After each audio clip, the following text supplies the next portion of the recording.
করে নেবে ফ্লাইট, খুলে যাবে নতুনের দরজা, ভরে যাবে লাইট, ফিউচার লাইটস। নমস্কার, আবার চলে এলাম অন্যান্য সপ্তাহের মতো আজকে ফিউচার লাইটসের ফ্লোরে। আজকে আমাদের সাথে আবার সেই নতুন আরেকজন ছাত্র। ওর নাম হচ্ছে অর্ণব ভট্টাচার্য। অর্ণব, তুমি যে এখানে কোর্স করতে এসছো সেটা কি নিয়ে? মানে স্যার, আমি এখানে ডাইরেকশন নিয়ে জয়েন করেছি। প্রথমে আমি জয়েন করেছিলাম অ্যাজ এন এন্ট্রি লেভেল, তারপরে আমি এখন সেমি প্রফেশনালে আছি। সেমি প্রফেশনাল কেন? এন্ট্রি লেভেলটা বলে মনে হলো যে কাজ করতে গিয়ে অসুবিধা হবে আগামী দিনে, তাই সেমি প্রফেশনাল। ইয়ে স্যার, অ্যাকচুয়ালি এন্ট্রি লেভেলে থিওরিগুলো খুব ভালো শিখছিলাম, কিন্তু সেমি প্রফেশনালে যেহেতু প্র্যাকটিক্যালটা থিওরির সাথে সাথে চলে, সেই অ্যাপ্লিকেশনটা হয়ে যায়। মানে যেটা আমরা শিখছি সেটা এক সপ্তাহ বাদই আমরা ইমপ্লিমেন্ট করার একটা সুযোগ পাচ্ছিলাম, যেটা এন্ট্রি লেভেলে হচ্ছিল না। স্বাভাবিক। হ্যাঁ, তা যাই হোক, হ্যাঁ, তা সেমি প্রফেশনাল এসে এখন স্যাটিসফাইড মনে হচ্ছে যে? হ্যাঁ। তা যাই হোক, আমি জানতে চাই এমনি তোমার কোয়ালিফিকেশন কি, মানে কি নিয়ে? স্যার, অ্যাকচুয়ালি আমি এমসিএ কমপ্লিট করেছি 2009 সালে। আমার এমসিএ হয়েছে শিলিগুড়ি থেকে, এসআইটি থেকে। তো তারপরে আমি দীর্ঘদিন অ্যাজ এ সফটওয়্যার ডেভেলপার কাজ করি। Started being an web developer, তারপরে আমি মোবাইল ডেভেলপমেন্টে আসি। তো অলমোস্ট 13 ইয়ার্স আমি সফটওয়্যার ডেভেলপমেন্টে ছিলাম। তো রিসেন্টলি আমি লাস্ট 7 মান্থস ধরে এখানে আছি, ফিল্ম ডিরেকশন শিখছি। ওই চাকরিটা কি? ওই চাকরিটা স্যার আমি ছেড়ে দিয়েছি। মানে কিসের জন্য? মানে পেশায় আর ওই পেশায় যাবে না, এইটাই পেশা করবে, এই চিন্তা ভাবনা? স্যার, মানে আমি যদি ওটা কন্টিনিউ করি, প্রথম কথা আমার চাকরির লোকেশন ছিল ব্যাঙ্গালোর। তো ব্যাঙ্গালোরের থেকে এখানে এখানে শেখার একটু অসুবিধা আছে। দ্বিতীয় জিনিস যেটা স্যার, চাকরি তো করলাম এতদিন, দেখি একটু অন্য কিছু, শুধু মানে পেশার জন্য নয়, অন্য কিছু শেখার চেষ্টা করি। শেখাটা যদি ঠিকঠাক হয় তারপরে সেটা।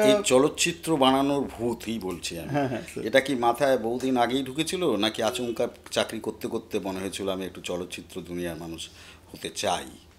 না স্যার, প্রথমে ইচ্ছে একটা হয়েছিল যখন আমি গ্র্যাজুয়েশন করছি, কিন্তু তখন স্যার আমরা তো মানে গ্র্যাজুয়েশনের পর মানে আমরা যেহেতু বিএসসি কম্পিউটার সায়েন্স ছিলাম, তারপরে এমসিএ করছিলাম, মানে আমরা ওই ট্র্যাকেই ছিলাম। তো এমসিএ কমপ্লিট করার পর তারপরে চাকরি খোঁজা, চাকরি পাওয়া। না, আমি অ্যাকচুয়ালি জানতে চাইছি, ওটা আমার ব্যাক অফ দ্য মাইন্ডে ছিল। হ্যাঁ, এই কিছু একটা ইচ্ছে, কিছু একটা ভালো লাগা লুকিয়ে ছিল মনের ভিতরে। হ্যাঁ স্যার, সেই ইচ্ছে ভালো লাগাটা তুমি পরে আবিষ্কার করেছো যে আমার ফিল্ম দুনিয়াটাই তা এটা তোমার মনে হয় না যে এটা কি থেকে, বই পড়ে হয়েছে নাকি ছবি দেখে হয়েছে? স্যার, আমার ক্ষেত্রে এটা ছবি দেখে হয়েছে। ছবি দেখে হয়েছে। কোন কোন ছবি তোমাকে মনে করিয়েছে, মানে তোমার ভিতরে এই আগুনটা জ্বেলে দিয়েছে বলে তুমি মনে করো? কাদের ছবি? স্যার, আমি বেশি দেখেছি, বারবার করে দেখার চেষ্টা করেছি সত্যজিৎ রায়ের ছবি, চার্লি চ্যাপলিন। এগুলো ছিল আমার প্রথম দিকের, মানে যেগুলো দেখে আমি ভেবেছিলাম যে আমি যদি কোনো দিন মুভি বানাতে চেষ্টা করি, তাহলে অন্তত চেষ্টা করার যে আনন্দটা সেটা আমি এই মুভিগুলো দেখে পেয়েছি। তার পরবর্তীকালে যখন আমি গ্র্যাজুয়েশন করছি তখন সিন্ডার লিস্ট দেখলাম। সিন্ডার লিস্ট দেখার পর আবার ওই ইচ্ছেটা, যত মুভি দেখেছি ইচ্ছেগুলো একটু একটু করে বেড়ে গেছে। এই বাড়তে বাড়তে যখন ওই সংগঠিতভাবে পুরোটা বৃদ্ধি পেয়েছে, তখন মনে হচ্ছে না, এবার একটা কাজ করা, মানে এবার অন্তত শেখার চেষ্টা করি। তুমি কোন ভাষায় ছবি বানাবে? মানে বাংলা ভাষায় ছবি বানাবে তো? স্যার, মানে বাংলা ভাষায় বানাবো, কিন্তু স্যার আমি কোনো ল্যাঙ্গুয়েজ স্পেসিফিক ভাবিনি ব্যাপারটা। মানে এক্সপ্রেশনের, মানে এই মাটির জন্য ছবি বানাবে। হ্যাঁ, সে যে ভাষাতে। হ্যাঁ হ্যাঁ, এই মাটির। হ্যাঁ, এই মাটির ছবি দেখেছো? হ্যাঁ স্যার, দেখেছি। মানে রিসেন্ট কোনো ছবি? স্যার, রিসেন্ট ছবি স্যার এই মানে কলকাতা স্ট্রাগল নিয়ে স্যার একটা ছবি তো আমি দেখেছি, তার কথা, রিসেন্টলি দেখেছি, তার গল্প। আর তার গল্প ছাড়া, তার গল্প আমার ছবি। হ্যাঁ স্যার, আপনার ছবি। আর এছাড়া স্যার রিসেন্টলি বলতে কলকাতার, শুধু কলকাতা নিয়ে ওরকম হয়নি স্যার সিনেমা, কারণ ওরকম সিনেমা স্যার চট করে হয়নি। আমি মানে তোমার কি তাহলে তুমি কি বলতে চাইছো যে বাংলা ছবি এখন যে ছবি হচ্ছে তাতে মাটির গন্ধ একটু একটু একটু একটু করে হারিয়ে যাচ্ছে? এটা কি তোমার মনে হচ্ছে স্যার? এবং স্যার একটা জিনিস আমি লক্ষ্য করেছি, মানে if you allow me I can say. হ্যাঁ নিশ্চয়ই, খুললাম কথা বলবে। সেটা হচ্ছে যে স্যার আগে অনেক রকম সিনেমা হতো, তো তার মধ্যে ধরুন হাটে বাজারে একটু প্রান্তিক লোকেদের নিয়ে সিনেমা, কিন্তু আমি লাস্ট মানে হয়তো এক একটা অন্য উদাহরণ থাকতেই পারে, কেউ হয়তো বলবে বহুরূপীতে একটু অন্যরকম কথা আছে, এই আছে সে আছে, কিন্তু বেশিরভাগ ক্ষেত্রে সিনেমাকে এমন একটা ভাষা, সিনেমার যে ভাষা সেটা মনে হয় যেন ওই যাদবপুর থেকে শুরু হয়ে কোনোভাবে কল্যাণী অবধি শেষ হয়ে গেল, মানে বা এই সাইডে শালকিয়া হাওড়া অবধি গিয়ে শেষ হয়ে গেল। এরপরে মানুষ কিভাবে ভাষায় কথা বলে, তাদের নিজস্ব স্ট্রাগল, ওই নিয়ে ওই কোনো গল্পকে ওইভাবে মোটিভেট করা হয় না, সিনেমা নিয়ে ওইভাবে ভাবাও হয় না। আর অদ্ভুত একটা ব্যাপার যে এটা মেইন স্ট্রিম সিনেমা, এই না হলে সিনেমা চলবে না, এটাও কিছু লোক মানে আগে থেকেই বলে দেয়। হ্যাঁ, film for entertainment and entertainment entertainment, এই ধারণাটা তোমার কি মনে হয়? তুমি কি বিশ্বাস করো এটা? না স্যার, এটা একদমই না। হ্যাঁ, এই ধারণাটা বলে আমার মনে হয় ব্যাপারটা খুব লেগেছে। আমার মনে হয় যে ফিল্মকে তো বেঁচে থাকতে হবে সমাজকে নিয়ে। হ্যাঁ স্যার। তা সমাজটাই যদি মরে যায়, ফিল্ম কাকে দেখাবে? শুধু এন্টারটেনমেন্ট করতে করতে করতে করতে সমাজটাকে খতম করে একটা টাইমে স্যার এর কোনো শেষ নেই। মানে আমরা মানে যখন আমরা ধরুন কোনো মোবাইলে রিলস দেখি, রিলস আমাদের একটা ডোপামিন বার করতে থাকে, আমরা উল্টাতেই থাকি, এইভাবে 2 ঘন্টা কেটে যায়। তো ঠিক তেমনি 2 ঘন্টা বাদে কিন্তু যত রিলস লোকে দেখে তারা এটা ভাবে যে 2 ঘন্টা ফালতু নষ্ট হয়ে গেল একেবারে। ঠিক তেমনি যখন সিনেমা দেখে বেরোয় কিছু লোক, তারা কিন্তু জানে যে এটা ভুলভাল সিনেমা দেখলাম, মানে কোনো সিনেমার মিনিং নেই, কি হচ্ছে না হচ্ছে, আকাশ থেকে পড়ছে, এই হচ্ছে সে হচ্ছে, ঠিক আছে, কিন্তু তারপরে লোকে বেরোচ্ছে সিনেমা দেখে, কারণ হয়তো তাদের কাছে অন্য কোনো চয়েস নেই, থাকলে হয়তো তারা ভালো সিনেমা দেখতো বেছে, যদি তাদেরকে মানে এমন কোনো ছবি অন্তত বছরে একটা দুটো আসছে না, আগেও যে খুব বেশি হই হই করে শিক্ষণীয় ছবি আসতো তা নয়, কিন্তু তার মধ্যে প্যারালাল মুভিসের একটা জায়গা ছিল। হ্যাঁ, সেই জায়গাতে আমরা কি পেতাম? আমরা দেখতাম যে ছবি থেকে আমরা কিছু বোধ, শিক্ষা, যেগুলো আমাদের অনেকক্ষণ শাসন করে নিয়ে যেত। ছবিটা দেখার পরও মনটা বহুক্ষণ ওই ছবি কেন্দ্রিক থাকতো, সেটাই চলে যাচ্ছে। হ্যাঁ, এই আসলাম আনন্দ করতে, আনন্দ হয়ে গেল, গল্প শেষ, বাড়ি চলে গেলাম, ছবি আমাকে কোনোভাবে নাড়া দিল না, ভাবালো না। হ্যাঁ, কারণ আমার কালকের দুনিয়া আবার অন্যরকম, সেখানে চলে যেতে হবে। একটা খুব মেটালিক দুনিয়াতে যেরকম হয়ে থাকে, হ্যাঁ, সেই রকমই একটা ব্যাপার চলছে কি।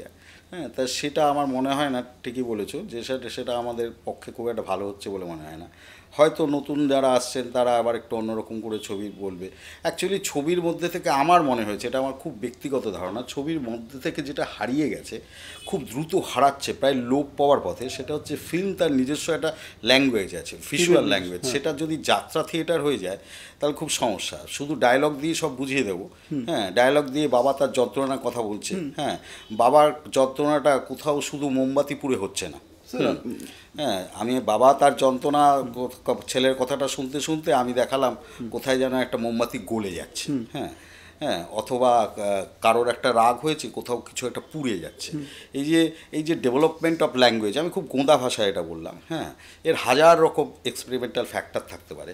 হ্যাঁ, যে মানুষের মনের ভিতরে একটা ফ্যাক্টর তৈরি হবে, একটা গল্পটা সে নিজেই তৈরি করে নেবে। হ্যাঁ, লেখক কোথাও লিখে যেন বলে দিচ্ছে না এরকম এরকম এরকম, সে বুঝতে পারছে এটার মানেটা এটা ওর ভিতরে ভাঙছে, ও তজনজ হয়ে যাচ্ছে, ও শেষ হয়ে যাচ্ছে।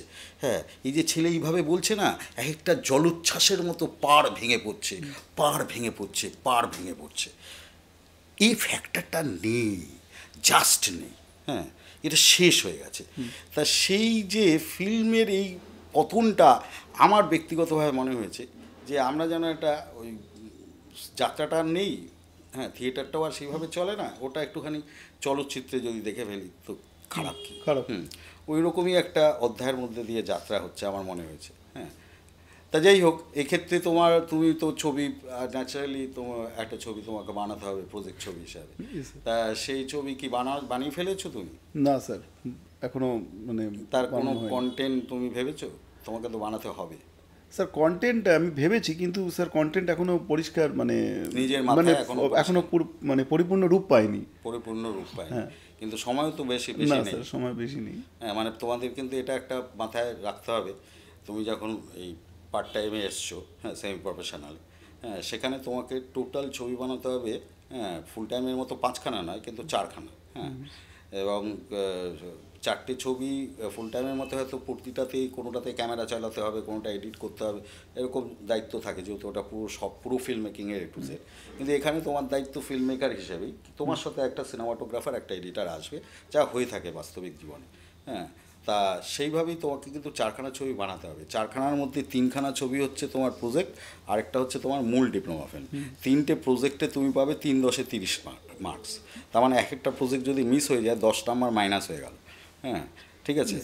এবার সেইটা বুঝে তো মানে প্র্যাকটিক্যাল দিয়ে থেকেই তো, এই থিওরিতেও নাম্বার আছে, কিন্তু প্র্যাকটিক্যাল থেকে তো তোমার নাম্বারটা তুলতে হবে। সেই জন্য তোমাকে কিন্তু মাথায় রাখতে হবে ডিউ টাইমের মধ্যে না হলে কিন্তু ছবি নিয়ে একটা প্রতিটা ছবিতে যখনই হয় আমাদের একটা কম্পিটিশান বলবো না আমরা, ঠিক আমরা একটা ভালো মন্দ বিচার করি, করে একটা সার্টিফিকেট ইস্যু করবার চেষ্টা করি আমরা। হ্যাঁ, যে এর ছবিটাকে হ্যাঁ ভালো ছবি বলা হয়েছে, এর ক্যামেরাম্যানকে ভালো ক্যামেরাম্যান বলা হয়েছে এই ছবি, হ্যাঁ বলে পুরস্কৃত করা হয়, মানে সার্টিফাই করা হয় কি আর। হ্যাঁ, তা যাই হোক, সেইটা থেকে তুমি বেরিয়ে যাবে, মানে পরে আসলে নাম্বার যুক্ত হবে হয়তো, কিন্তু তুমি দেখা যাবে তোমার জীবনের সিভিতে ওই সার্টিফিকেট দিতে পারছো না, শুধু এর পাস করেছো সার্টিফিকেট। একটা ফিল্মে তোমার ওটা বেস্ট ফিল্ম হিসাবে ইয়ে ছিল, রাজা সেন সই করেছে, অমুকে সই করেছে, একটা তো ভ্যালু আছে এই মানুষগুলো। হ্যাঁ, সেইটা তুমি পাবে না। হ্যাঁ, মানে ওই মূল্যটা পাবে না। তারপরে এটা একটা 35 বছরের অর্গানাইজেশন, এর একটা ইতিহাস আছে, এর একটা মিনিমাম সার্টিফিকেটেরও ভ্যালু আছে। আমি মনে করি। এবার যার ফলে ইন্ডাস্ট্রির কাছে তোমার ভ্যালুটা কমবে। হ্যাঁ, এইগুলো কিন্তু মাথায় রাখতে হবে। যে ধরো আমি অনেকেই ভাবে আমার কি আছে, আমার 2টো ছবি 3টে ছবি আমি পরপর একটা সেমিস্টারে বানিয়ে দিয়ে দেবো। হ্যাঁ, সে মিস করলো ওই সেমিস্টারের সার্টিফিকেটটা সে পাবে, বাকি দুটো যে সে ল্যাক করে এসছে ওই দুটো সার্টিফাইড হবে না, কেননা ওর কম্পিটিশান যায়নি, নাম্বারিং পাবে সে, ঠিক আছে, নাম্বারটা উঠে এলো হয়তো। হ্যাঁ, সেটা তো একটা সার্টিফিকেটে ইয়ে হবে, কিন্তু ফিল্মগুলোর জন্য কেউ সার্টিফাইড করেছিল, হ্যাঁ সেটা তো থাকবে না। হ্যাঁ, সেটা তোমার প্রাপ্য ছিল, কিন্তু তুমি ওটা থেকে বেরিয়ে গেলে। হ্যাঁ, সেইটা মাথায় রেখো। তা কন্টেন্ট কী ধরনের, মানে আইডিয়া না থাকলেও কী ধরনের ছবি করতে চাইছো? 5 থেকে 6 মিনিটের মধ্যে একটা কিছু তোমায় বলতে হবে। স্যার 5 থেকে 6 মিনিটের মধ্যে স্যার যেটা করতে চাইছি সেটা হচ্ছে যে ছবির ভেতরে যাতে একটা মেসেজ থাকে, সেই মেসেজটা যাতে মানে আমাদের দৈনন্দিন জীবনের রেগুলার দেখা, রেগুলার জানা একটা বিষয় কিন্তু আমরা ওভারলুক করে যাই, সেই একটা মেসেজ দেওয়ার চেষ্টা করছি স্যার। একটা আমি ভেবেছি, অ্যালাউ মি, আমি জাস্ট সংক্ষেপে একটা লাইন বলতে পারি স্যার। সেটা গল্প বলবে না, না একটা লাইনে আমি বলছি স্যার। সেটা হচ্ছে যে আমি এটা এখন ভেবেছি, জানি না ভবিষ্যতে এটা কতটা মানে মানে ফর্ম করে কতটা করতে পারবো। সেটা হচ্ছে স্যার আমাদের একটু কপি করার মেন্টালিটি আছে সব কিছুতে। তো মানে কোনো কারো গায়ের রঙ হয়তো কালো, তাকে কালো বলতে নেই, যেহেতু আমেরিকাতে এরকম একটা আন্দোলন হয়ে গেছে বা নেলসন ম্যান্ডেলা এরকম একটা আন্দোলন করেছেন আফ্রিকায়, সেই জন্য আমরা এটাকে মেনে নিয়েছি যে হ্যাঁ এটা তো ঠিক কথা, যে কালো হলে তাকে কালো বলতে নেই, ঠিক আছে। কিন্তু কারোর হাইট যদি শর্ট হয় তাকে কিন্তু মানে যে কোনো লোক একটা বলে যে মানে তোর হাইট শর্ট নাটা বলেই বলে, ঠিক আছে। বা কেউ হয়তো একটু বেশি মোটা, ইভেন আমি এটা বলতে শুনেছি আনফর্চুনেটলি অনেক এইচআরকে বলতে শুনেছি, আমি যেহেতু মানে আইটিতে কাজ করতাম, অনেক এইচআরকে বলতে শুনেছি আমাদের মধ্যে 2-3 জন মেয়ে ছিল, তারা অনেক মোটা ছিল। তো যিনি এইচআর তিনিও মেয়ে, সে মানে বলছে যে সেমন হেঁটে আছে, আসতে হাট ফ্লোর ফেটে যাবে, আবার নতুন করে ফ্লোর করতে হবে। এবার এটা 1-2 দিন ঠিক আছে, কিন্তু আমি জানি এই ধরনের জিনিস একজনকে হার্ট করতে পারে। কিন্তু এটা নিয়ে যেহেতু কোনো আন্দোলন হয়নি, আমাদের মানে সভ্য সকল্ড কোট আনকোট সভ্য দেশ যাদেরকে আমরা ফলো করতে করতে শেষ হয়ে গেলাম, তারা যেহেতু কোনোদিন বলে দেয়নি আরে এটা তুমি বলছো এটা তো ঠিক না, এটা চলবে এটা, ঠিক আছে। কিন্তু যদি কেউ বলা যায় তোর গায়ের রং কালো, এটা নিয়ে কেন বলছিস, এটা বলা ঠিক না, গায়ের রং কালো তাতে, তো সেটা শুধু মোটা বলে বলছি না, মানে হাইট শর্ট মোটা, ঠিক আছে, কারোর হয়তো কারোর মুখে হয়তো কোনো কাটা দাগ আছে, সেটা নিয়ে যেহেতু কোনো আন্দোলন হয়নি, এটা নিয়ে বলতেই পারা যায়, ঠিক আছে। তো আমি ভেবেছিলাম যে এটা যে কোনো স্টুডেন্ট হোক বা তার কোনো বাচ্চা হোক, তাদের মনে যে একটা প্রভাব ফেলতে পারে, এবং আমি জানি ফেলে, কারণ আমি 2-1জনকে চিনি আমার আত্মীয় স্বজনদের মধ্যে যাদের এটা এরকম হয়েছে, তার মধ্যে একজনের পা মানে হ্যান্ডিক্যাপ ছিল। তো আমি ভেবেছিলাম যে তাদের ফিলিংসটা নিয়ে একটা 5 মিনিটের মেসেজ দেবো যে মানে এটা বলা ঠিক না আর কি, এটা কিন্তু এটা কিভাবে ফর্ম করবো এটা নিয়ে একটু চিন্তা, গল্পটাও কিভাবে বলবে সেটা নিয়ে একটু ভাবনায় আছে, কিন্তু সাবজেক্টটা তুমি এর উপরে রাখবার চিন্তা করেছো। ভালো সাবজেক্ট, হ্যাঁ ভালো সাবজেক্ট। হ্যাঁ, নিশ্চয়ই মানে মানুষের মধ্যে অনেক হিউম্যান ব্যাপার থাকে, আমরা করে ফেলি। হ্যাঁ, এটা কি এটা নিজেরা মানে এটা যে যিনি করছেন স্যার, সেপিয়েন্স বলে একটা বই আছে, মানে বুক আছে, তাতে যেটা বলা হয় যে মানুষ কিন্তু এটা জেনে করছে তা নয়, মানে এটা তার ন্যাচারাল হ্যাবিটের মধ্যে আসে। এরকম নয় যে বলছে সে খারাপ লোক, মানে একজন টেররিস্ট সেও হয়তো 10টা খুন করে গিয়ে আবার একটা কুকুরকে রুটি খাওয়াচ্ছে, ঠিক আছে।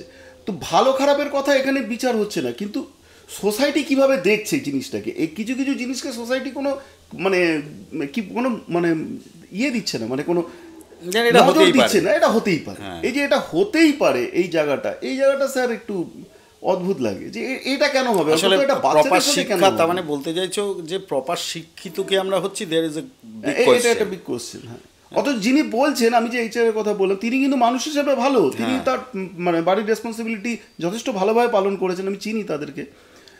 তার বাবা মার সঙ্গে শরীর খারাপ হয়েছিল, তারা মানে চাকরি চেঞ্জ করে, মানে চাকরিতে ছুটি দিচ্ছিল না, চাকরি চেঞ্জ করে হেল্প করেছে বাবা মাকে।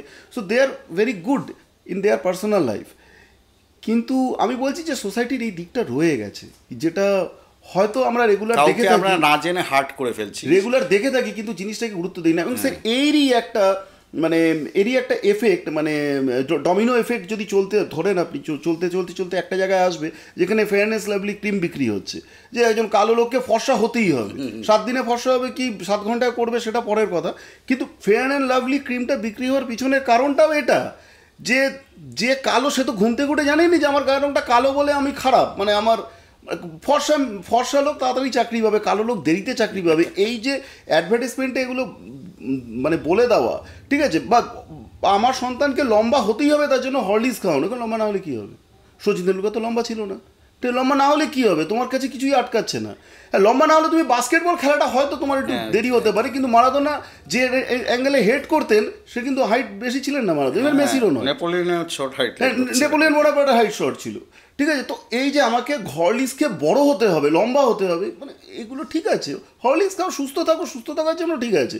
লম্বা না হলে তুমি সোসাইটিতে ঠিক you are not a part of the game, ঠিক আছে, তুমি অলরেডি তুমি পিছিয়ে পড়লে, তুমি রান শুরু করলে পিছন থেকে। এগুলোর বিরুদ্ধে কথা বলা অবশ্যই উচিত, ভীষণ জরুরি বিষয়। আমরা এগুলোকে খুব হালকা পাতলাভাবে দেখি, কিন্তু অনেক মানুষের জীবন নষ্ট হয়ে যায়।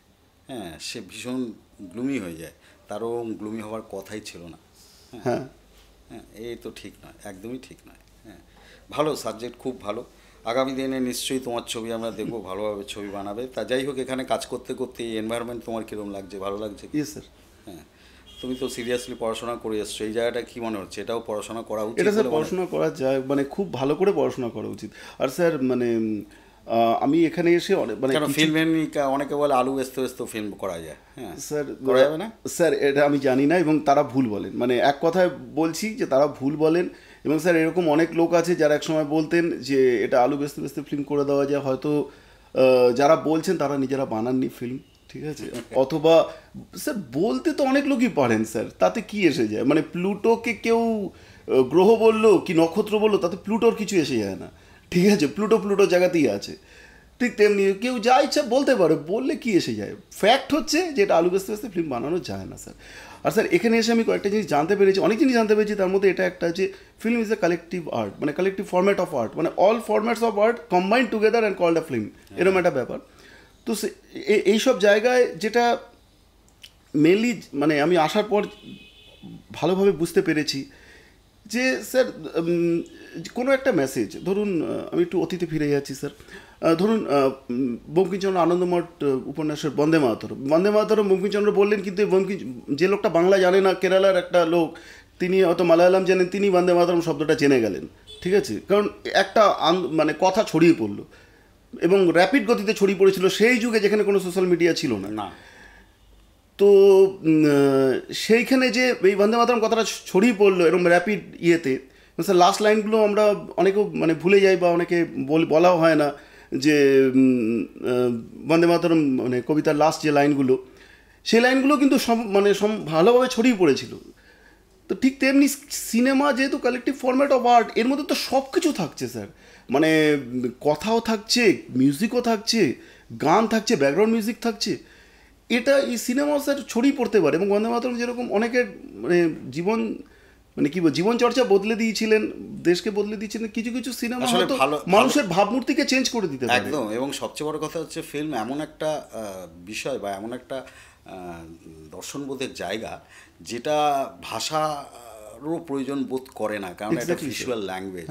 অনেক ছবি আছে, খুব ভালো ছবি, যা আমরা ভাষাটা হয়তো প্রপার বুঝতে পারছি না, কিন্তু ছবি দেখতে দেখতে দেখতে দেখতে আমরা একটা ফিল বুঝে যাই, গল্পকার কি বলতে চেয়েছেন, গল্পটা কী। অতএব ফিল্ম ওরকম একটা ব্যাপার, ফিল্মের একটা বিরাট শক্তি আছে, অবশ্যই আছে। যাই হোক, তোমার সঙ্গে কথা বলে খুব ভালো লাগলো। হ্যাঁ, তোমার ছবি আগামী দিনের দর্শক দেখার জন্য উৎসাহ নিয়ে অবশ্যই থাকবেন। অর্ণব তার চিন্তাভাবনা নিয়ে এই অনেকটা পড়াশোনা করে চাকরি করে তারপরে এসছে, তার মানে ওর ম্যাচুরিটিটা অনেক বেশি। হ্যাঁ, না স্বাভাবিকভাবে, হ্যাঁ, মানে ছেলে খেলা করতেও আসেনি। এবং এটা সিরিয়াস জায়গা, পড়াশোনা করতে হবে এটার উপরে, ভালো ছবি বানাতে গেলে সেই বোধটা ওর হয়েছে, এটা আমার ভালো লেগেছে। হ্যাঁ, তা যাই হোক, আগামী দিনে ওর কাছ থেকে নিশ্চয়ই আমরা একটা ভালো ছবি পাবো। সঙ্গে থাকবেন 365 দিন, এরকম অরুণের মতো অনেক ছাত্রছাত্রীকে নিয়ে আমরা আগামী দিনে এগোবো।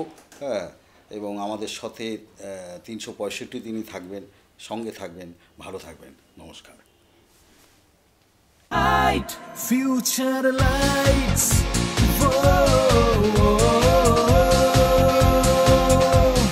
Future lights.